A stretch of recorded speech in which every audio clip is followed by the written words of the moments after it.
जदि गोटे अध्याय आपण जीवन को परिवर्तन करिपारे तेबे कौन हबो?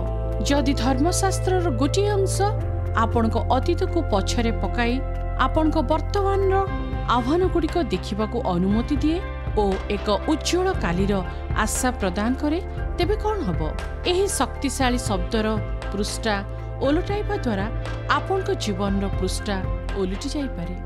आपण प्रत्येक पदक्षेप पाई आपण को आवश्यक आत्मविश्वास प्रदान करे। ईश्वर को वाक्य रे ईश्वर को इच्छा निहित अछि, ताहा आपण को भितरे नूतन जीवन देव। जो अलौकिक प्रतिज्ञा दाबी करने को अपेक्षा करिछु, जो प्रतिज्ञा को प्रत्याख्यान करा जाय न पारे, आपण एकाकी नुहंती, आपण को जत्न निया जिवो। जो प्रतिज्ञा निमंते आपण मनोनीत और ईश्वर को द्वारा आहूत अटंती। 2000 वर्ष पूर्वे जहा अलौकिक रीति लेखा जाइछि, सुंदर भावरे रचित, अति सरल भाषारे वर्णित, ताहा कौन विश्वास करने कष्टकर? दिग परिवर्तन कार्यक्रम देखुथिबारु धन्यवाद। नमस्कार, मु डेविड जेरेमिया, जड़े पालक और बाइबल शिक्षक रूपे केते आनंद मिले जेतेबेले आमे कठिन शास्त्रांश लोके बुझियो भाषा रे कहि थाउ। आज रोमियो 8 पर्वर 2टी पद जहाँ सारा बाइबल रो इतिहास रे पारमार्थिक आलोचना होई परिछि, जहाँ चर्चार प्रसंग। रोमियो 8 पर्वर सत्य जीवन को परिवर्तन करिवो। आज आपण बुझी परिबे सेई विवृत्ति हुए तो ताठारु अधिक आपण प्रथम थर आज आछंती। प्रथम दृष्टिकोण ईश्वर को सार्वभौम्य कार्य उद्धार रे। এই ধারাবাহিকর শীর্ষক रोमियो 8 पर्व बाइबल रो महान अध्याय। रोमियो 8 पर्व 2829 रे এই आश्चर्यजनक अध्यायर गभीरतम पारमार्थिक सत्य निहित अछि। आजिर संवादर शीर्षक परित्राणर सुवर्ण श्रृंखल। पाउलो ख्रीष्टଙ୍କ ठारे आमर परित्राण विषयर गभीर पारमार्थिक सत्य एकत्र संयोग करती। आम सहित जोग दियंतु। आजिर शीर्षक उपरे आमे अध्ययन कला बेले दिग परिवर्तन आजिर शिक्षा। डॉक्टर डेविड जेरेमिया ठारू सुनंतु परित्राणर सुवर्ण श्रृंखल। एई पाठरे आमे आरंभ करिछु रोमियो 8 पर्व 29 और 30 पद। यह रोमियो पुस्तकर विपदपूर्ण यात्रा। এই অংশরে অল্প শব্দ ধর্মতত্ত্ব উপরে, যাহা মণ্ডলীর প্রমুখ দুইটি বিভাগକୁ দর্শাଏ। ତେଣୁ ଆସନ୍ତୁ ଆମେ ପ୍ରାର୍ଥନାପୂର୍ବକ ଓ ଯତ୍ନ ସହିତ ଈଶ୍ୱରଙ୍କ ସାର୍ବଭୌମ୍ୟ ପ୍ରେମର ଆମେ ଏଠାରେ ପରିତ୍ରାଣର 5ଟି ଶୃଙ୍ଖଳ ଦେଖିବା। ପାଉଲ ଆମକୁ ଜଣାଇବାକୁ ଚାହାନ୍ତି ଯେ ଆପଣଙ୍କ ଆମ ପରିତ୍ରାଣ ଅନାଦି କାଳରୁ ଆରମ୍ଭ ହୋଇଥିଲା ଏବଂ ଭବିଷ୍ୟତରେ ତାହା ଅନନ୍ତ କାଳ ପର୍ଯ୍ୟନ୍ତ ବ୍ୟାପ୍ତ ରହିବ। ଏହି ସ୍ଥାନରେ ପରିବର୍ତ୍ତନ। ରୋମିଓ 8 29 ଆଉ 30 ପଢ଼ିବା। ଯେଉଁମାନଙ୍କୁ ସେ ପୂର୍ବରୁ ଜାଣିଥିଲେ ସେମାନଙ୍କୁ ତାହାଙ୍କ ପୁତ୍ରଙ୍କ ପ୍ରତିମୂର୍ତ୍ତିର ଅନୁରୂପ ହେବା ନିମନ୍ତେ ସେ ପୂର୍ବରୁ ନିରୂପଣ ମଧ୍ୟ କରିଥିଲେ, ଯେପରି ସେ ଅନେକ ଭ୍ରାତାଙ୍କ ମଧ୍ୟରେ ଅଗ୍ରଜ ହୁଅନ୍ତି। ଆଉ ଯେଉଁମାନଙ୍କୁ ସେ ପୂର୍ବରୁ ନିରୂପଣ କରିଥିଲେ ସେମାନଙ୍କୁ ସେ ମଧ୍ୟ ଆହ୍ୱାନ କଲେ, ପୁଣି ଯେଉଁମାନଙ୍କୁ ସେ ଆହ୍ୱାନ କଲେ ସେମାନଙ୍କୁ ସେ ମଧ୍ୟ ଧାର୍ମିକ ବୋଲି ଗଣିଲେ, ଆଉ ଯେଉଁମାନଙ୍କୁ ସେ ଧାର୍ମିକ ବୋଲି ଗଣିଲେ ସେମାନଙ୍କୁ ସେ ମଧ୍ୟ ଗୌରବାନ୍ୱିତ କଲେ। ଆମେ ତାହା ଜାଣୁ। 5ଟି ଶବ୍ଦ ସେ ଜାଣିଲେ, ନିରୂପଣ କଲେ, ଆହ୍ୱାନ କଲେ, ଧାର୍ମିକ ଗଣିତ କଲେ। 5ଟି ପଦ। ଏହା ହେଲା ପରିତ୍ରାଣର 5ଟି ଶୃଙ୍ଖଳ। ପ୍ରଥମ ଶୃଙ୍ଖଳିଟି ହେଲା ପୂର୍ବ ଜ୍ଞାନ। ଯେଉଁମାନଙ୍କୁ ସେ ପୂର୍ବରୁ ଜାଣିଥିଲେ। ଯେତେବେଳେ ମୁଁ ଲୋକମାନଙ୍କୁ ଈଶ୍ୱରଙ୍କ ପୂର୍ବ ଜ୍ଞାନ ବିଷୟରେ କଥାବାର୍ତ୍ତା ଶୁଣିଛି, ସେମାନେ ଏପରି କହିଥିବା ଶୁଣିଛି। ହଁ, ମୁଁ ଈଶ୍ୱରଙ୍କର ପୂର୍ବ ଜ୍ଞାନ ବିଷୟରେ ଶୁଣିଛି। ସେ ସବୁକିଛି ଜାଣନ୍ତି। କ'ଣ କିଏ ବିଶ୍ୱାସ କରିବ ସେ ଜାଣନ୍ତି। ଯଥାର୍ଥ ଭାବେ କହିବାକୁ ଗଲେ ଈଶ୍ୱର ସବୁ ଜାଣନ୍ତି। କେହି ଜଣେ କହନ୍ତି ଜଗତ ସୃଷ୍ଟି ହେବା ପୂର୍ବରୁ ଈଶ୍ୱର ଜାଣିଥିଲେ ଯେ କିଏ ବିଶ୍ୱାସ କରିବ ଆଉ କିଏ କରିବ ନାହିଁ। ସେ ଯାହା ଦେଖିଲେ ତା ଉପରେ ଆଧାର କରି ତାଙ୍କୁ ମନୋନୀତ କଲେ, ସେମାନଙ୍କୁ ବାଛିଲେ। କିନ୍ତୁ ଏହି ଚିନ୍ତାଧାରା କାର୍ଯ୍ୟ କରେ ନାହିଁ। ଯଦି ଆମେ ବାଇବେଲରେ ଲୋକମାନଙ୍କୁ ଦେଖୁ, ଈଶ୍ୱରଙ୍କର ପୂର୍ବ ଜ୍ଞାନ ଏହାଠାରୁ ବହୁତ ଅଧିକ। ଏହି ସମସ୍ତ ଶବ୍ଦ ମଧ୍ୟରେ ଯଦି ଈଶ୍ୱର ସବୁକିଛି ପୂର୍ବରୁ ଜାଣନ୍ତି ଯେ ସେମାନଙ୍କର ପ୍ରତ୍ୟୁତ୍ତର କ'ଣ ଓ ସୁସମାଚାରର ପ୍ରଚାର ପୁଣି ସେମାନଙ୍କର ଲକ୍ଷ୍ୟସ୍ଥଳ କେଉଁଠାରେ ହେବ, ଈଶ୍ୱର କୌଣସି ମନୁଷ୍ୟ ହୃଦୟରେ କ'ଣ ଦେଖିପାରିଛନ୍ତି? କେବଳ ତାଙ୍କୁ ବିରୋଧ କରିବା? ଈଶ୍ୱରଙ୍କୁ ଦେବା ପାଇଁ କିଛି ନାହିଁ। କହିବାକୁ ଗଲେ କିଛି ବିଷୟ ଆମେ କରୁ ଆମେ ଭଲ ଦେଖାଯିବା ପାଇଁ। ଆମମାନଙ୍କ ବିଷୟରେ ବାଇବେଲ ଏହା କହେ, ଧାର୍ମିକ କେହି ନାହିଁ, ଜଣେ ସୁଦ୍ଧା ନାହିଁ, ଯେ ବୁଝେ ଏପରି କେହି ନାହିଁ, ପୁଣି ସମସ୍ତେ ଈଶ୍ୱରଙ୍କ ଗୌରବ ରହିତ ହୋଇଅଛନ୍ତି। ପୂର୍ବ ଜ୍ଞାନର ଅର୍ଥ ଏହା ନୁହେଁ ଯେ ଈଶ୍ୱର ସବୁ ଜାଣନ୍ତି, ଆମେ କ'ଣ ଉତ୍ତର ଦେବୁ? ସେ କହନ୍ତି ମୁଁ ଜାଣିଛି, ମୁଁ ତାକୁ ମନୋନୀତ କରିବି। ପୂର୍ବ ଜ୍ଞାନର ଅର୍ଥ ପରିତ୍ରାଣର ଉତ୍ପତ୍ତି ଈଶ୍ୱରଙ୍କର ଅନନ୍ତ ପରାମର୍ଶରେ ହୋଇଛି, ମନୁଷ୍ୟଠାରୁ ନୁହେଁ। ପୂର୍ବ ଜ୍ଞାନ ସୂଚାଇ ଦିଏ ଯେ ଈଶ୍ୱର ତାଙ୍କ ସାର୍ବଭୌମ ମଙ୍ଗଳମୟ ବ୍ୟକ୍ତି ବିଶେଷଙ୍କ ଉପରେ ତାଙ୍କ ପ୍ରେମ ସ୍ଥାପନ କଲେ। ଅନେକ ଏବେ ବି ଜନ୍ମ ନେବାକୁ ଅଛନ୍ତି, ସେମାନଙ୍କୁ ଆନନ୍ଦର ସହିତ ତାଙ୍କର ଲୋକ ଭାବେ ସ୍ୱୀକାର କରନ୍ତି। ଆପଣ ଯେକୌଣସି ଉପାୟରେ ପଢ଼ିପାରିବେ। ମୁଁ ଈଶ୍ୱରଙ୍କ ପୂର୍ବ ଜ୍ଞାନ ବିଷୟରେ ସମ୍ପୂର୍ଣ୍ଣ ବୁଝେଇ ପାରିବି ନାହିଁ, କିନ୍ତୁ ଉପଭୋଗ କରିବି। ଈଶ୍ୱରଙ୍କ ପ୍ରେମ ସୁରକ୍ଷିତ। ସେ ଉଦ୍ଦେଶ୍ୟ ଦେଇଛନ୍ତି, ମୋର ପ୍ରେମ ଉପରେ ଆଧାରିତ ନୁହେଁ, କିନ୍ତୁ ପୃଥିବୀର ପତନ ପୂର୍ବରୁ ସେ ମନୋନୀତ କଲେ।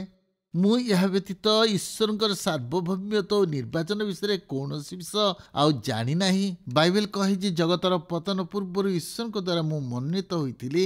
ଯଦି ମୁଁ ଏହା ଜାଣନ୍ତି, ମୁଁ ସମ୍ପୂର୍ଣ୍ଣ ଏକ ସପ୍ତାହ ଧରି ହସ୍ତ ଉତ୍ତୋଳନ କରି ନାଚନ୍ତି। ସେ ପ୍ରେମ କରନ୍ତି। ଜଗତ ସୃଷ୍ଟି ହେବା ପୂର୍ବରୁ ଆକାଶରେ ତାରା ଦପଦପ ହେଲା ବେଳେ ଡେଭିଡ୍ ଜେରେମିୟ ସର୍ବଶକ୍ତିମାନ ଈଶ୍ୱରଙ୍କ ହୃଦୟରେ ଥିଲେ। ଆଶ୍ଚର୍ଯ୍ୟଜନକ ସତ୍ୟ। ମୁଁ ବିଶେଷ ବୋଲି ସୃଷ୍ଟିର ପତନ ପୂର୍ବରୁ ଈଶ୍ୱର ମୋତେ ମନୋନୀତ କରିନଥିଲେ। ଈଶ୍ୱର ମୋତେ ମନୋନୀତ କଲେ, କାରଣ ତାହା ତାଙ୍କ ହୃଦୟ ମଧ୍ୟରେ ଥିଲା। ସେହି କାରଣରୁ ଈଶ୍ୱର ଆପଣଙ୍କୁ ମନୋନୀତ କଲେ। ଯଦି ଆପଣ ବିଶ୍ୱାସୀ, ଈଶ୍ୱର ଆପଣଙ୍କୁ ମନୋନୀତ କରିଛନ୍ତି। ଜଗତର ପତନ ପୂର୍ବରୁ ଆପଣ ଆନନ୍ଦ କରିବା ଆବଶ୍ୟକ। ପୂର୍ବ ଜ୍ଞାନ। ଏବେ ଆପଣ କହୁଛନ୍ତି, ମୁଁ ଏପର୍ଯ୍ୟନ୍ତ ବୁଝିପାରୁନାହିଁ। ମୁଁ ଆଜି ସକାଳେ ମୋ ସ୍ତ୍ରୀ ସହିତ କଥା ହେଉଥିଲି। ତୁମେ ଆଜି ଯେଉଁ ବିଷୟରେ କଥା ହେବାକୁ ଯାଉଛ, ମୁଁ ପ୍ରକୃତରେ ବୁଝିପାରୁନାହିଁ। ତେଣୁ ମୁଁ ସତର୍କ କରିବାକୁ ଚାହେଁ ଯେ ଆମେ ସମସ୍ତେ ସାବଧାନ ରହିବା। ମୁଁ ତାହା କରିବି ନାହିଁ। ମୁଁ ଭାବୁଛି ମୁଁ କିଛି ଆଲୋକ ଆଣିବି ଅନ୍ଧକାର ସ୍ଥାନରେ। କିନ୍ତୁ ମୁଁ ଆଶା କରେ ଆମେ ଏହି ସମସ୍ତ ପ୍ରସଙ୍ଗକୁ ନେଇ ଯୁକ୍ତି କରିବା ଅଭ୍ୟାସରୁ ବାହାରି ଆସିବା, ଯାହା ଆମେ କରୁ। ଆଜି ଯାହା ଘଟୁଛି ତାହା ମୋ ପାଇଁ ସବୁଠାରୁ ଦୁଃଖଦ ଘଟଣା। ଅତି ଗୁରୁତ୍ୱପୂର୍ଣ୍ଣ ଆଲୋଚନା ଯାହା ଆଗକୁ ବଢ଼ି ଚାଲିଛି। ଆପଣ ଜାଣିବା ପୂର୍ବରୁ ଆପଣ ଈଶ୍ୱରଙ୍କୁ ତାଙ୍କ ପ୍ରେମ ପାଇଁ, ତାଙ୍କ ପ୍ରତି ତାଙ୍କ ପ୍ରେମ ପାଇଁ ଧନ୍ୟବାଦ ଦେଉନାହାନ୍ତି। ତାହା କାହିଁକି ହେଲା? କିପରି ହେଲା? ଦ୍ୱିତୀୟରେ, ପୂର୍ବ ନିରୂପିତ ତାହା ଭଲ ହେବା ପରିବର୍ତ୍ତେ ଖରାପ ହେଲା। ରୋମିଓ 8:29 ତାଙ୍କ ପୁତ୍ରଙ୍କ ପ୍ରତିମୂର୍ତ୍ତି ଅନୁସାରେ ସେ ପୂର୍ବରୁ ନିରୂପଣ କରିଥିଲେ। କିଛି ଭାବନ୍ତି ପୂର୍ବ ଜ୍ଞାନ ଓ ପୂର୍ବ ନିରୂପଣ ସମାନ, କିନ୍ତୁ ତାହା ନୁହେଁ। ପୂର୍ବ ନିରୂପଣ ଦୁଇଟି ଶବ୍ଦରୁ ଆସିଅଛି, ତାହା ହେଲା ପୂର୍ବ ଓ ନିରୂପଣ। ନିଶ୍ଚିତ ହେବା, ଲକ୍ଷ୍ୟ ସ୍ଥାନରେ ପହଞ୍ଚିବା ପୂର୍ବରୁ। ଆପଣ ଜାଣନ୍ତି, ଯେଉଁ ମୁହୂର୍ତ୍ତରେ ବିଶ୍ୱାସ କଲେ, ଈଶ୍ୱରଙ୍କ ପ୍ରେମକୁ ସ୍ୱୀକାର କଲେ, ସୁରକ୍ଷିତ ସ୍ଥାନ ଆପଣ ପାଇଛନ୍ତି। ସେହି ସ୍ଥାନରେ ପହଞ୍ଚିବାକୁ ଈଶ୍ୱର ପ୍ରତିଜ୍ଞା କରିଛନ୍ତି। ସେ ପୂର୍ବ ନିରୂପଣ କରିଥିଲେ। ଅନନ୍ତକାଳ କ'ଣ ସ୍ୱର୍ଗରେ ଈଶ୍ୱରଙ୍କ ସହିତ କ୍ଷେପଣ କରିବେ? ମନୋନୀତ କଲେ। ଆପଣ ବିମାନ ମଧ୍ୟରେ ଅଛନ୍ତି। ବିମାନ ଅବତରଣ କରୁନାହିଁ, ସେ ତା ଲକ୍ଷ୍ୟ ସ୍ଥଳକୁ ଯାଉଅଛି। ଦିନେ ସର୍ବଶକ୍ତିମାନ ଈଶ୍ୱରଙ୍କ ସମ୍ମୁଖରେ ବିମାନରୁ ଓହ୍ଲାଇବେ।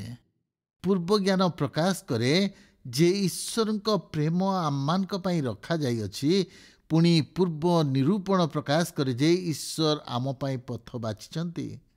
ଜନ୍ ଷ୍ଟଟ୍ ଏହାକୁ ସ୍ପଷ୍ଟ ବୁଝାଇ କହନ୍ତି, ବିଶ୍ୱାସୀ ହେବା ନିମନ୍ତେ ପ୍ରକ୍ରିୟାରେ ନିଷ୍ପତ୍ତି ନିହିତ। ସେହିପରି ଆମେ ସମସ୍ତେ ନିଷ୍ପତ୍ତି ନେବା ଆବଶ୍ୟକ।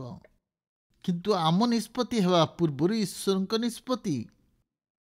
ଆପଣ ଜାଣନ୍ତି କି ଧର୍ମଶାସ୍ତ୍ର କୁହେ ଯେ ସେ ପ୍ରଥମେ ଆମମାନଙ୍କୁ ପ୍ରେମ କରିଥିବାରୁ ଆମେ ତାଙ୍କୁ ପ୍ରେମ କରୁ। ଅନ୍ୟ ପ୍ରକାରେ ସେ ପ୍ରଥମେ ପ୍ରେମ କଲେ, ଆମେ ପ୍ରେମ କରୁ। କାହିଁକି? କାରଣ ସେ ଆମମାନଙ୍କୁ ପ୍ରଥମେ ପ୍ରେମ କଲେ, ସେଥିପାଇଁ ଆମେ ପ୍ରେମ କରୁ। এই ଧର୍ମ ତତ୍ତ୍ୱରେ ପରିତ୍ରାଣ ନିମନ୍ତେ କିଏ ପ୍ରଥମ ପଦକ୍ଷେପ ନିଏ? ଯଦି ଆପଣ ବୁଝିପାରୁନାହାନ୍ତି ଯେ ଈଶ୍ୱର ସବୁ କିଛି କରନ୍ତି, ଆପଣ ସବୁ ହରାଇବେ। ଆପଣ ଜାଣନ୍ତି ଆମେ ପ୍ରଥମ ପଦକ୍ଷେପ ନେଇନଥାଉ, ଈଶ୍ୱର ନିଅନ୍ତି। ପ୍ରକ୍ରିୟାରେ ଆମେ ତାଙ୍କ ପରିବାରର ସଦସ୍ୟ ହୋଇଯାଉ। ଯଦି ଆମେ ବୁଝିପାରୁ ଏହି ସତ୍ୟରେ ଅବିଶ୍ୱସନୀୟ ଆନନ୍ଦ ରହିଛି। ଜଗତର ପତନ ପୂର୍ବରୁ ଈଶ୍ୱର ଆମମାନଙ୍କୁ ମନୋନୀତ କଲେ ଓ ଆମ ନାମ ଜାଣନ୍ତି।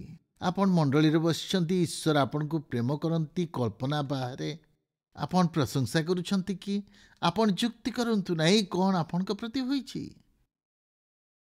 ଯେ ମେଡର୍ସ 800 ଜଣ ଦ୍ୱିତୀୟ ବର୍ଷର ଛାତ୍ରଙ୍କ ମଧ୍ୟରେ କନିଷ୍ଠ ଥିଲେ, ସେ କେବେ ମଧ୍ୟ ନାଚ ଦେଖିନଥିଲେ। ସେ ଡେଟ୍ରେ ମଧ୍ୟ କେବେ ଯାଇନଥିଲେ। ତାଙ୍କ ଉଚ୍ଚତା କମ୍ ହେତୁ ବାସ୍କେଟବଲ୍ ଟିମ୍ରେ ନଥିଲେ। ତାଙ୍କ ଅଶାନ୍ତ ସ୍ୱଭାବ ପାଇଁ ସେ ବର୍ଷଗୁଡ଼ିକ କଠିନ ଦେଇ ଯାଇଥିଲା। ତାଙ୍କ ଗୁପ୍ତ ପାପ ଓ କପଟତା ତାଙ୍କ ଜୀବନ ଦୁଃଖମୟ କରିଦେଇଥିଲା। ସେ ବାଇବେଲ ଅଧ୍ୟୟନ କରୁଥିଲେ ଓ ଯୁବ ବ୍ୟାଣ୍ଡର ଗିଟାର ବଜାଉଥିଲେ, କିନ୍ତୁ ତାଙ୍କ ମନ୍ଦଚିତ୍ର ଦେଖିବାର ଅଭ୍ୟାସ ଥିଲା। ଲଜ୍ଜାରେ ସେ ଜାଣିନଥିଲେ କ'ଣ କରିବେ, କାହା ସହିତ କଥା ହେବେ, କିପରି ସାହାଯ୍ୟ ପାଇବେ ବନ୍ଦ କରିବାକୁ। ଗୋଟିଏ ରବିବାର ଚର୍ଚ୍ଚକୁ ଯାଇଥିଲେ।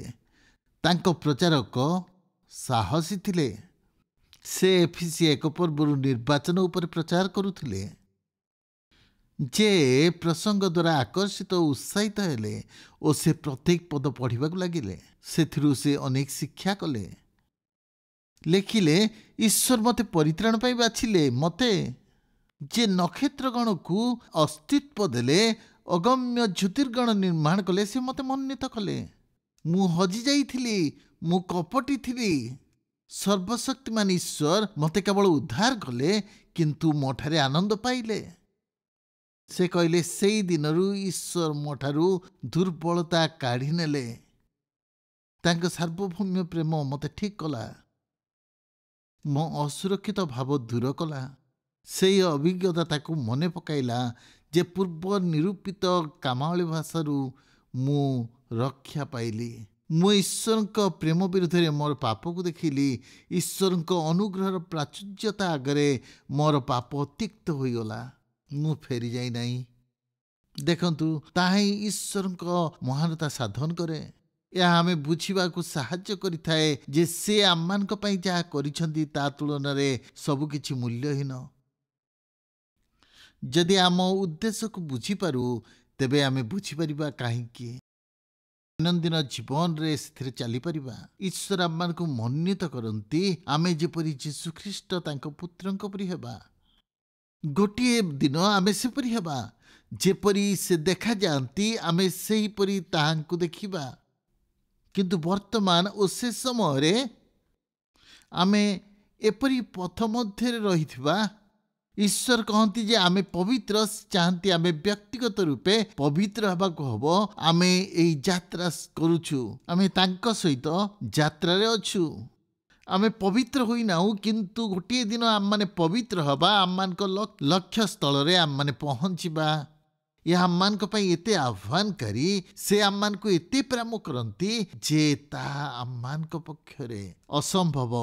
ଈଶ୍ୱରଙ୍କ ପ୍ରେମର ଆଲୋକରେ ଯଦି ଆମେ ଚିନ୍ତା କରୁ, ତାହା ଅପମାନଜନକ ଆମମାନଙ୍କ ନିମନ୍ତେ। ତୃତୀୟରେ ଆହ୍ୱାନ। ପୂର୍ବରୁ ନିରୂପଣ କରିଥିଲେ, ଆହ୍ୱାନ କଲେ। ଆମେ ଏହି ସ୍ଥାନରେ ପହଞ୍ଚିଲେ ଆମେ ବୁଝିପାରିବା ତାହା କ'ଣ।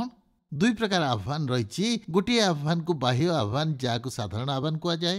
ଅନ୍ତରସ୍ଥ ଆହ୍ୱାନ ବା ନିର୍ଦ୍ଦିଷ୍ଟ ଆହ୍ୱାନ, ଯାହା ମୁଁ ବୁଝାଇବି। ଯେତେବେଳେ ସୁସମାଚାର ପ୍ରଚାର କରେ, ମୁଁ ଠିଆ ହୋଇ ପ୍ରଚାର କରେ, ହେ ପରିଶ୍ରାନ୍ତ ଭାରଗ୍ରସ୍ତ ଲୋକ ସମସ୍ତେ ମୋ ନିକଟକୁ ଆସ। ସମସ୍ତେ ଆସ, ଯେକୌଣସି ଲୋକ ଉଦ୍ଧାର ପାଇବ। ବାଇବେଲ କହେ ତାହା ହେଉଛି ସାଧାରଣ ଆହ୍ୱାନ। ଆନ୍ତରିକ ଆହ୍ୱାନ ମଧ୍ୟ ରହିଛି। ଯେତେବେଳେ ଈଶ୍ୱର ବ୍ୟକ୍ତିଗତ ଭାବେ ଆମମାନଙ୍କୁ ଆହ୍ୱାନ କରନ୍ତି, ମୁଁ ସେ ବିଷୟରେ ଆପଣମାନଙ୍କୁ କିଛି ସମୟ କହିବି। ଅନ୍ତରସ୍ଥ ଆହ୍ୱାନ ହେଲା ଯେଉଁ ମୁହୂର୍ତ୍ତରେ ଈଶ୍ୱର ଆମମାନଙ୍କୁ ଆହ୍ୱାନ କରନ୍ତି ତାଙ୍କର ବୋଲି। ଏହା ମୋ ପାଇଁ ଆଶ୍ଚର୍ଯ୍ୟର ବିଷୟ। ମୁଁ 50 ବର୍ଷରୁ ଉର୍ଦ୍ଧ୍ୱ ହେବ ପ୍ରଚାର କରୁଛି। ଗୋଟିଏ ବିଷୟ ମୁଁ ଲକ୍ଷ୍ୟ କରିଛି, ପ୍ରଚାରକ ଭାବେ ମୁଁ ଯେତେବେଳେ ପ୍ରଚାର କରେ, ଯେତେବେଳେ ଲୋକମାନେ ଉଦ୍ଧାର ପାଆନ୍ତି, କ'ଣ କରିବାକୁ ହେବ ମୁଁ ଜାଣେ ନା, କିନ୍ତୁ ସେମାନେ ମଣ୍ଡଳୀକୁ ଆସନ୍ତି। ଈଶ୍ୱର ସେମାନଙ୍କୁ ଡାକିଥିଲେ, ମୁଁ ଉଠି ସେମାନଙ୍କୁ କ'ଣ କରିବାକୁ ହୁଏ କହେ, ତାପରେ ସେମାନେ ଆସନ୍ତି, ଯୀଶୁଙ୍କୁ ସ୍ୱୀକାର କରନ୍ତି। ଆମକୁ ବୁଝିବାକୁ ହେବ ଯେ ପ୍ରଚାରକ ଲୋକମାନଙ୍କୁ ଖ୍ରୀଷ୍ଟଙ୍କ ନିକଟକୁ ଆସିବାକୁ ବାଧ୍ୟ କରନ୍ତି ନାହିଁ, ସୁସମାଚାର ଘୋଷଣା କରନ୍ତି। ଖ୍ରୀଷ୍ଟ ସେମାନଙ୍କୁ ଆମନ୍ତ୍ରଣ କରନ୍ତି, ସେମାନେ ପରିତ୍ରାଣର ଅଧିକାରୀ ହୁଅନ୍ତି। ଏହା ହିଁ ମୋର ଆନନ୍ଦ, କାରଣ ମୁଁ ପ୍ରତି ରବିବାର ଦିନ ଉଠେ ଓ ସୁସମାଚାର ଘୋଷଣା କରେ। ଈଶ୍ୱର ସେମାନଙ୍କ ଅନ୍ତରରେ କାର୍ଯ୍ୟ କରନ୍ତି, ସେମାନଙ୍କୁ ତାଙ୍କ ନିକଟକୁ ଆହ୍ୱାନ କରନ୍ତି, ସେମାନେ ପରିତ୍ରାଣର ଅଧିକାରୀ ହୁଅନ୍ତି। ଆମ ଚେଷ୍ଟାରେ ଆମେ ସ୍ୱର୍ଗକୁ ଯାଇପାରିବା ନାହିଁ, ଆମ କ୍ରିୟା କର୍ମରୁ ଆମେ ତାହା କରିପାରିବା ନାହିଁ। ଈଶ୍ୱରଙ୍କର ଆବଶ୍ୟକ ତାହା କରିବା ପାଇଁ। ମୃତ ଲୋକମାନେ କିଛି କରନ୍ତି ନାହିଁ, ମୃତ ଆତ୍ମିକ ଲୋକମାନଙ୍କର କୌଣସି ସାମର୍ଥ୍ୟ ନଥାଏ, କିନ୍ତୁ ଆମମାନଙ୍କର ସୁଯୋଗ ରହିଛି। ଏହାର ଅର୍ଥ ଏହା ଯେ ଦିନେ ସୁସମାଚାର ଶୁଣିଲେ, ଈଶ୍ୱର ଆପଣଙ୍କୁ ଡାକିଲେ ଓ ଆପଣ ବିଶ୍ୱାସୀ ହେଲେ। ପୁଲପିଟରୁ ଡାକିବା କେବଳ ଏକ ଘୋଷଣା ଥିଲା। ଈଶ୍ୱର ଆପଣଙ୍କ ଜୀବନରେ କାର୍ଯ୍ୟ କରନ୍ତି। ଈଶ୍ୱର ଯେତେବେଳେ ଡାକନ୍ତି, ଆପଣ ବିଶ୍ୱାସ କରନ୍ତି। ଯଦି ଈଶ୍ୱର ନ ଡାକିବେ, ଆପଣ ମୃତମାନଙ୍କ କାର୍ଯ୍ୟ କରିବେ। ମୁଁ ଏହାକୁ ଅତିରଞ୍ଜିତ କରୁନାହିଁ, କିନ୍ତୁ ଆପଣଙ୍କର ଆହ୍ୱାନ ହେଉଛି ଯେଉଁ ମୁହୂର୍ତ୍ତରେ ଅନାଦି କାଳରେ ଆପଣଙ୍କ ବିଷୟରେ ନିର୍ଣ୍ଣୟ କରାଯାଇଥିଲା, ସେ ସମୟରେ ଘଟେ। ମୋ ସହିତ ଆହ୍ୱାନ ବିଷୟ ଅତି ଉତ୍ତମ। ଚତୁର୍ଥ ବିଷୟ ହେଉଛି ଧାର୍ମିକତା, ଯାହାର ପରିଭାଷା ମୁଁ ଶୁଣିଥିଲି ଏହି ଦିନମାନଙ୍କରେ, ତାହା ବାସ୍ତବରେ ସତ୍ୟ ନୁହେଁ। ଧ୍ୟାନରେ ଶୁଣନ୍ତୁ, ଧାର୍ମିକତାର ଅର୍ଥ ନୁହେଁ ଯେ ସତେ ଯେପରି କେବେ ପାପ କରିନାହାନ୍ତି, ତାହା ନୁହେଁ। ତା ବାସ୍ତବରେ ଖରାପ ପରିଭାଷା ଅଟେ। ପ୍ରଥମେ ସବୁ ପାପ କରିଛୁ, ହଁ, ଆପଣ ଓ ମୁଁ। ରୋମିଓ 38 କହେ, ଯେଉଁମାନଙ୍କୁ ଆହ୍ୱାନ କଲେ ସେମାନଙ୍କୁ ଧାର୍ମିକ ଗଣିତ କଲେ। ଆମେ ତାହା ରୋମିଓ 3 ପର୍ବରେ ମଧ୍ୟ ଅଧ୍ୟୟନ କରିଛୁ। ଯଦି ଆପଣ ଚାହାନ୍ତି ତାହା ଅଧ୍ୟୟନ କରିପାରିବେ। ଧାର୍ମିକତା କ'ଣ ନୁହେଁ? ଧାର୍ମିକତା ସର୍ବକ୍ଷମା ନୁହେଁ। ଧାର୍ମିକତା ହେଉଛି ନ୍ୟାୟର କାର୍ଯ୍ୟ। ଧାର୍ମିକତା ସତେ ଯେପରି ମୁଁ କେବେ ପାପ କରିନାହିଁ ତାଠାରୁ ଅଧିକ। ଧାର୍ମିକତା କହିଲେ ଆମେ ପାପ କରିଛୁ, କିନ୍ତୁ ପାପର ମୂଲ୍ୟ ପ୍ରଭୁ ଯୀଶୁ ଦେଇଛନ୍ତି। ପାପର ବଦଳରେ ଯୀଶୁ ଆମମାନଙ୍କୁ ଧାର୍ମିକତା ଦେଇଛନ୍ତି, ତେଣୁ ଆମମାନେ ଧାର୍ମିକ ଗଣିତ। ସେଥିପାଇଁ 2 କରିନ୍ଥୀ 5:21 ଭଲ ଲାଗେ। ଯାହାଙ୍କଠାରେ ପାପର ଲେଶ ମାତ୍ର ନଥିଲା, ସେ ଆମମାନଙ୍କ ନିମନ୍ତେ ପାପ ସ୍ୱରୂପ ହେଲେ, ଯେପରି ଆମମାନେ ତାହାଙ୍କ ଦ୍ୱାରା ଈଶ୍ୱରଙ୍କ ଧାର୍ମିକତା ସ୍ୱରୂପ ହୋଇପାରୁ। ଧାର୍ମିକତାର ଅର୍ଥ ହେଲା ଈଶ୍ୱର ଆମର ପାପକୁ ତାଙ୍କ ଧାର୍ମିକତା ସହିତ ବିନିମୟ କରୁଛନ୍ତି, ଯେପରି ଧାର୍ମିକ ହେବା। କ୍ରୁଶରେ ଆମ ପାପକୁ ନେଇ ପୁତ୍ରଙ୍କ ଉପରେ ଥୁଆଗଲା, ଯେପରି ମୁକ୍ତ ହୋଇପାରିବୁ। ପ୍ରକ୍ରିୟାରେ ତୁମେ କେବଳ କ୍ଷମା ପାଇନାହଁ, କିନ୍ତୁ ଧାର୍ମିକ ଗଣିତ। ତୁମେ ଭୁଲ କରିନାହଁ, କିନ୍ତୁ ଠିକ୍ କରିଅଛ। ଈଶ୍ୱରଙ୍କ ସମ୍ମୁଖରେ ଠିଆ ହୋଇପାର। ତାପରେ ଶେଷ ବିଷୟ, ଗୌରବାନ୍ୱିତ। ଯାହାକୁ ଧାର୍ମିକ ଗଣିତ କଲେ, ଗୌରବାନ୍ୱିତ ମଧ୍ୟ ହେଲେ। ସେ ପୂର୍ବରୁ ଜାଣିଲେ, ଆମକୁ ନିରୂପଣ କଲେ, ଆହ୍ୱାନ କଲେ ଓ ଧାର୍ମିକ ଗଣିତ କଲେ। ଗୌରବାନ୍ୱିତ ହେବୁ। ବାଇବେଲରେ ଅନେକ ଥର ଗୌରବ ଶବ୍ଦ ବ୍ୟବହାର କରାଯାଇଛି। ବାଇବେଲରେ ଏହି ଗୌରବ ଶବ୍ଦ କୁହାଯାଏ। ପାଉଲ କହୁଛନ୍ତି ଯେ ଧାର୍ମିକ ଗଣିତ ହେଲେ, ଗୌରବାନ୍ୱିତ ହେଲେ। ପାଉଲ କହନ୍ତି, ଦିନେ ଆମେ ଗୌରବାନ୍ୱିତ ହେବା, ଯୀଶୁଙ୍କ ପରି ହେବା। ଗୌରବ ଆଣିବା ସ୍ୱର୍ଗରେ। ଧ୍ୟାନର ସହିତ ଶୁଣନ୍ତୁ, ଏହା ବାସ୍ତବରେ ଗୁରୁତ୍ୱପୂର୍ଣ୍ଣ। ଆମେ ବାଇବେଲରୁ ବ୍ୟାକରଣ ବିଷୟ ଟିକେ ଚିନ୍ତା କରୁ। ଆମେ ଦେଖିବା ଯେ ଏହି ସ୍ଥାନରେ କେଉଁ କାଳ ବିଷୟରେ କୁହାଯାଏ। ଯାହାକୁ ସେ ଧାର୍ମିକ ଗଣିତ କଲେ, ତାକୁ ଗୌରବାନ୍ୱିତ କଲେ। ଆମ ଗୌରବ ତାହା ଭବିଷ୍ୟତରେ। କେଉଁ କାଳ? ଅତୀତ କାଳ। ଈଶ୍ୱରଙ୍କ ଦୃଷ୍ଟିରେ ଆମେ ଗୌରବାନ୍ୱିତ ହୋଇଅଛୁ। ସେ ଆମମାନଙ୍କୁ ଶେଷ ବ୍ୟକ୍ତି ଭାବେ ଦେଖନ୍ତି ଓ ଗୌରବାନ୍ୱିତ ଆମମାନଙ୍କୁ କରନ୍ତି। ଈଶ୍ୱର ଦେଖନ୍ତି ଯେ ଆମେ ପିତାଙ୍କ ସମ୍ମୁଖରେ ଠିଆ ହୋଇଅଛୁ। ଦିନେ ଆମେ ଅନୁଭବ କରିବା ଯେ ଆମମାନେ ଗୌରବାନ୍ୱିତ ହୋଇଅଛୁ। ଈଶ୍ୱର ଆମମାନଙ୍କୁ ସେହି ସ୍ଥିତିରେ ଦେଖିବାକୁ ଚାହାନ୍ତି। ଈଶ୍ୱର ଅତୀତ କାଳରେ ଲେଖିଛନ୍ତି, ତା ଘଟିଅଛି, ନିଶ୍ଚିତ ଭାବେ ତାହା ଘଟିବ। ଶୁଣନ୍ତୁ, ଆମ ଏଇ ଯାତ୍ରାରେ ଆମେ ଗୌରବାନ୍ୱିତ ହୋଇନାହୁଁ, କିନ୍ତୁ ଯେଉଁ ପଥରେ ଅଛୁ ଆମମାନେ ଗୌରବାନ୍ୱିତ ହେବା। ଈଶ୍ୱର ଆଶା କରନ୍ତି ଯେ ଆମେ ଯେଉଁ ରାସ୍ତାରେ ଚାଲିଛୁ ପ୍ରଭୁ ଯୀଶୁଙ୍କ ପରି ଆମମାନେ ପବିତ୍ର ହେବା। ତାହା ଆମମାନଙ୍କର ଲକ୍ଷ୍ୟ ଅଟେ। ଆମେ ସେପରି ଜୀବନ ପାଇଁ ଅଭ୍ୟାସ କରୁଛୁ କି? ଆମମାନଙ୍କ ପାଇଁ ଘୋଷଣା କରାଯାଇଛି। ଆପଣ କ'ଣ ଜାଣନ୍ତି ଈଶ୍ୱର କ'ଣ ଆଶା କରନ୍ତି? ସେ ଆଶା କରନ୍ତି ଆମେ ଯେପରି ସେହିପରି ଜୀବନ କାଟୁ, ଯେପରି ଆମମାନେ ସ୍ୱର୍ଗଗାମୀ ଟ୍ରେନରେ ଯାତ୍ରା କରୁଛୁ। ଆମେ ପ୍ରଭୁ ଯୀଶୁଙ୍କ ନିମନ୍ତେ ବଞ୍ଚିଛୁ, ତାଙ୍କ ନାମକୁ ଉଚ୍ଚୀକୃତ କରୁଛୁ। ବାଇବେଲ କହେ ଯେ ଦିନେ ସେ ଆମମାନଙ୍କୁ ଗୌରବାନ୍ୱିତ ବୋଲି କହିବେ। ଆପଣ ଜାଣନ୍ତି କି କିପରି ତାହା କରିପାରିବା? କାରଣ ସେ ଆମ ସମସ୍ତଙ୍କ ପାପ ଯୀଶୁଙ୍କ ଉପରେ ଲଦିଦେଲେ। ଆମମାନଙ୍କର ବ୍ୟଭିଚାର, ଚୋରି, ମିଛ ପାପ ସବୁକୁ ଯୀଶୁଙ୍କ ଉପରେ ଥୋଇଦେଲେ। ସେ ସମ୍ପୂର୍ଣ୍ଣ କ୍ଷମା କଲେ। ତାପରେ ଯୀଶୁଙ୍କର ଧାର୍ମିକତା ଆମ ଉପରେ ଦେଇଦେଲେ। ଆମେ ବର୍ତ୍ତମାନ ଈଶ୍ୱରଙ୍କ ଦୃଷ୍ଟିରେ ସିଦ୍ଧ ହୋଇ ଠିଆ ହୋଇଛୁ। ଆମେ ଗୌରବାନ୍ୱିତ ହୋଇଅଛୁ, ସମ୍ପୂର୍ଣ୍ଣ ରୂପେ ଗୌରବାନ୍ୱିତ। ପରିତ୍ରାଣର 5ଟି ସଂଯୋଗ ଆମମାନଙ୍କୁ କହେ ଆମ ପରିତ୍ରାଣ ଏତେ ଗୁରୁତ୍ୱପୂର୍ଣ୍ଣ ଯେ ସୃଷ୍ଟିର ପ୍ରାରମ୍ଭରୁ ଆରମ୍ଭ ହୋଇଛି ଈଶ୍ୱରଙ୍କ ନିକଟରେ ଠିଆ ହେବା ଯାଏ, ତାଙ୍କ ସମ୍ମୁଖରେ ଗୌରବାନ୍ୱିତ ହେବା। ଆମ ପରିତ୍ରାଣ ଅନନ୍ତକାଳୀନ ପ୍ରସଙ୍ଗ। ପରିତ୍ରାଣ ଆଶ୍ଚର୍ଯ୍ୟ। ନିର୍ବାଚନ ବିଷୟରେ ସବୁକିଛି ବୁଝି ନ ପାରନ୍ତି, ଆପଣଙ୍କୁ ଦ୍ୱନ୍ଦ୍ୱରେ ପକାଇପାରେ, କିନ୍ତୁ ଆପଣ ଯାହା ଶିଖିଲେ ଧନ୍ୟବାଦ ଦିଅନ୍ତୁ, କାରଣ ତାହା ସେ ଆପଣଙ୍କ ପାଇଁ କରିଛନ୍ତି। ଶେଷ କରିବା ପୂର୍ବରୁ ମୁଁ କିଛି ପ୍ରଶ୍ନର ଉତ୍ତର ଦେବାକୁ ଚେଷ୍ଟା କରିବି। ସମସ୍ତ ଆଲୋଚନା ବିଷୟରେ ମୁଁ କହିବି ଯେତେ ସମ୍ଭବ। ବେଳେବେଳେ ଲୋକମାନେ ପଚାରନ୍ତି, ପରିତ୍ରାଣ କ'ଣ ଈଶ୍ୱରଙ୍କ କାର୍ଯ୍ୟ? ମନୁଷ୍ୟର କିଛି ନାହିଁ? ମନୁଷ୍ୟର କିଛି ଦାୟିତ୍ୱ ନାହିଁ ପରିତ୍ରାଣ ସମ୍ବନ୍ଧରେ? ସେ କେବଳ ବସି ରହିବ କାରଣ ଈଶ୍ୱର। କିନ୍ତୁ ମୁଁ ଆପଣଙ୍କୁ କହିବାକୁ ଚାହେଁ ଯେ ଈଶ୍ୱରଙ୍କ ସାର୍ବଭୌମ୍ୟତ୍ୱ ମନୁଷ୍ୟର ଦାୟିତ୍ୱକୁ ହ୍ରାସ କରେ ନାହିଁ। ମନୁଷ୍ୟର ଦୃଷ୍ଟିକୋଣରୁ ଆମେ ସମ୍ପୂର୍ଣ୍ଣ ଦାୟୀ ଅଟୁ। ଈଶ୍ୱରଙ୍କ ଦୃଷ୍ଟିକୋଣରେ ଆମେ ଜଗତର ପତନ ପୂର୍ବରୁ ମନୋନୀତ ଅଟୁ। ଆପଣ କହିପାରନ୍ତି, ହଁ ମୁଁ କିଛି ବୁଝିପାରୁନାହିଁ। ମୁଁ ଆପଣଙ୍କୁ କହିବି, ଅନେକ ବର୍ଷ ତଳେ ମୋ ବାପା ମୋତେ ଗୋଟେ କାହାଣୀ କହିଥିଲେ। ମୁଁ ଯେତେବେଳେ ପ୍ରଥମ ପ୍ରଚାର କରିବା ଆରମ୍ଭ କଲି, ଡେଭିଡ୍, ତୁମେ ମନେ ରଖିବା ଆବଶ୍ୟକ, ଦିନେ ଯେତେବେଳେ ସ୍ୱର୍ଗକୁ ଯିବ, ସ୍ୱର୍ଗର ଦ୍ୱାର ନିକଟରେ ଏପରି ଏକ ବିଷୟ ଲେଖାଯାଇଥିବା ତୁମେ ଦେଖିବ। ସେହି ସ୍ଥାନରେ ଲେଖାଥିବ, ଯେ କେହି ଆସିବାକୁ ଇଚ୍ଛା କରେ ଆସିପାରିବ। ତାହା ସତ୍ୟ। ଯେତେବେଳେ ଭିତରକୁ ଯିବ, ଭିତରେ ଦେଖିବାକୁ ପାରିବ ଯେ ଏପରି ଲେଖାଥିବ, ଜଗତର ସୃଷ୍ଟି ପୂର୍ବରୁ ମନୋନୀତ।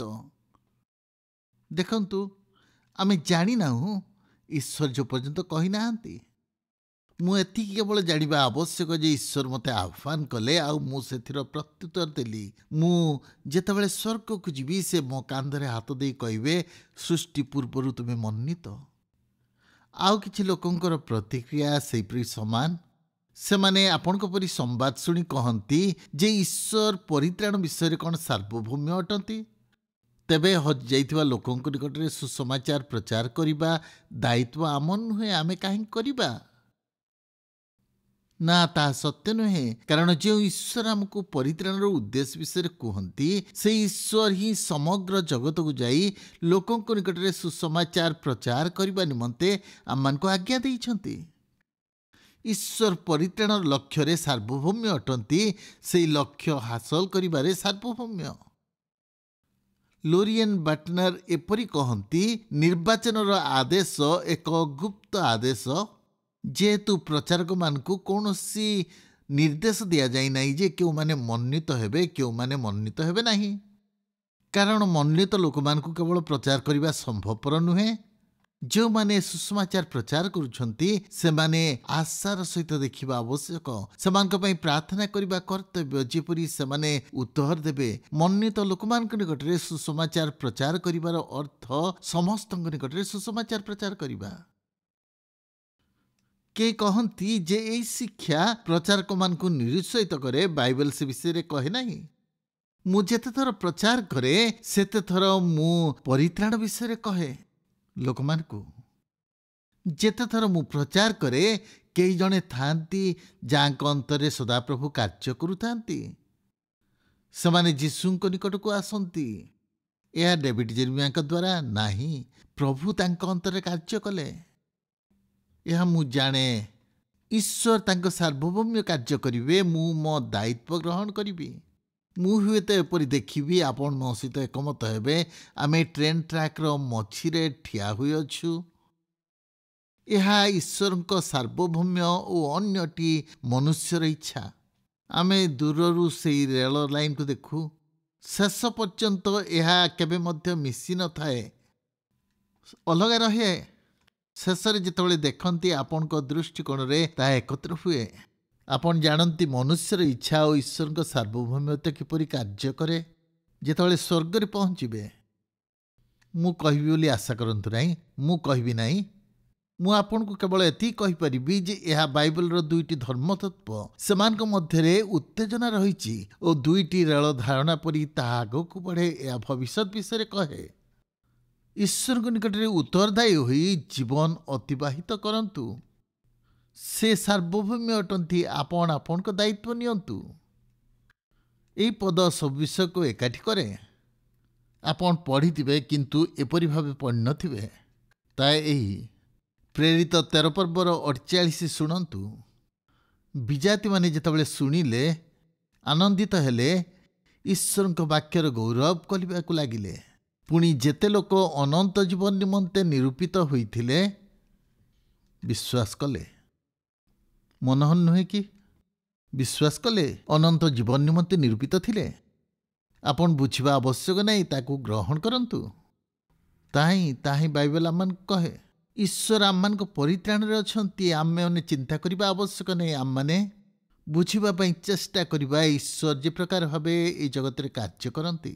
ଆମମାନେ ନିରୁତ୍ସାହିତ ହେବା ବନ୍ଦ କରିବା, କାରଣ ସେ ଈଶ୍ୱର ଅଟନ୍ତି। ତାଙ୍କର ପଥ ଆମ ପଥଠାରୁ ଉଚ୍ଚ, ତାଙ୍କ ଚିନ୍ତାଧାରା ଆମ ଚିନ୍ତାଧାରା ଠାରୁ ଉଚ୍ଚରେ। ଯଦି ସତ୍ୟ ହୋଇନଥାନ୍ତା ସେ ଈଶ୍ୱର ହୋଇନଥାନ୍ତେ। ସେ ଈଶ୍ୱର ହୋଇଥିବାରୁ ମୁଁ ଉପାସନା କରେ। ମୁଁ ଯଥାସମ୍ଭବ ଜାଣିବାକୁ ଚେଷ୍ଟା କରେ। ମୁଁ ଯାହା ବୁଝିପାରି ନାହିଁ ସେଥିପାଇଁ ମୁଁ ଚିନ୍ତିତ ହୁଏ ନାହିଁ, କାରଣ ମୋର ସୀମିତ ମନ ସର୍ବଶକ୍ତିମାନ ଈଶ୍ୱରଙ୍କ ଅନନ୍ତ ମନକୁ ବୁଝିବାରେ ସକ୍ଷମ ନୁହେଁ।